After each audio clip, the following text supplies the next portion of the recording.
parole est à Madame Josiane Corneloup pour le groupe Les Républicains. Ma question s'adresse à Madame la ministre des Solidarités et des Familles. Le Secours populaire français, la Croix-Rouge, les banques alimentaires, les Restos du Cœur subissent depuis 1 an la crise inflationniste que nous connaissons. De nombreux publics nouveaux les sollicitent désormais pour obtenir une aide alimentaire. Près de 9 millions de personnes en France éprouvent aujourd'hui des difficultés à s'alimenter convenablement.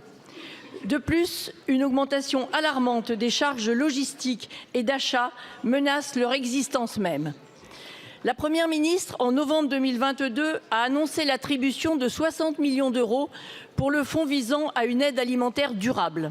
Ce fonds s'est concrétisé en mai 2023 par la mise en œuvre du plan Mieux manger pour tous. Tous ont pris acte de façon positive de ce nouveau fonds qui allait leur permettre de renforcer leurs très nombreuses actions menées sur le terrain pour une amélioration de la qualité alimentaire.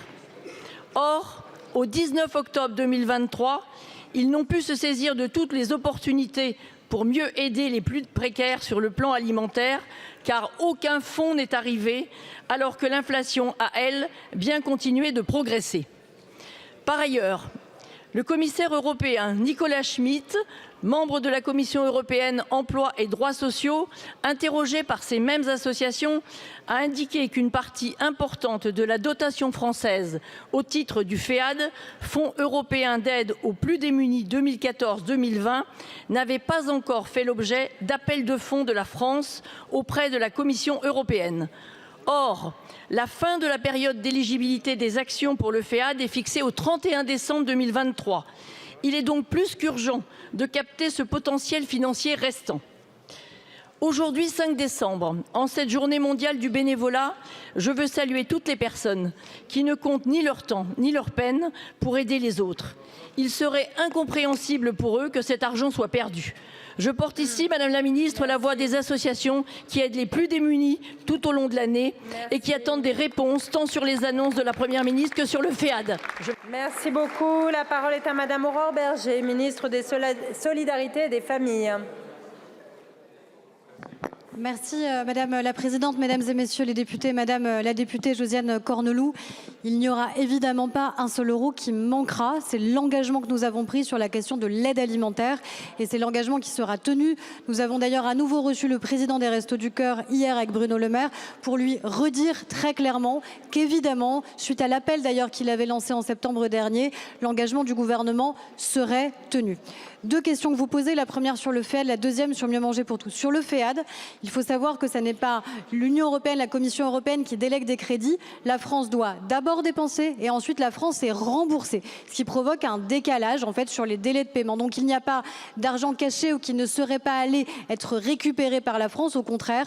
Tous les crédits que nous pouvions avoir, nous sommes allés évidemment les chercher en lien avec France Agrimaire en particulier. Donc évidemment, nous allons continuer à le faire. Et puis, il y a le programme Mieux manger pour tous, dont vous avez signalé d'ailleurs que les associations se félicitaient de la nouvelle manière avec laquelle nous avons travaillé. Pourquoi? Parce que traditionnellement, les associations, elles faisaient appel à la ramasse, à des invendus, à la lutte contre le gaspillage, c'est très bien.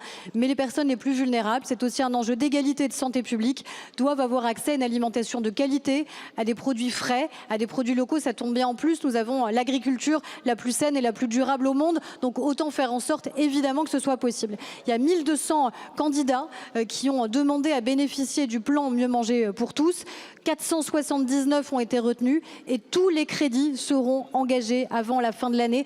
Toutes les associations bénéficiaires le seront. J'ajoute à cela que sur les 60 millions d'euros du Mieux manger pour tous, 20 millions d'euros désormais sont des crédits locaux pour aider finement les plus petites associations partout dans les territoires, partout dans les départements pour les accompagner et que l'an prochain, ce n'est pas 60 millions d'euros, mais 70 millions d'euros qui existeront pour Mieux manger pour tous. Donc on continue notre engagement sur l'aide alimentaire et le soutien aux plus vulnérables. Je vous remercie. Merci beaucoup, Madame la Ministre. La séance des questions au gouvernement est terminée.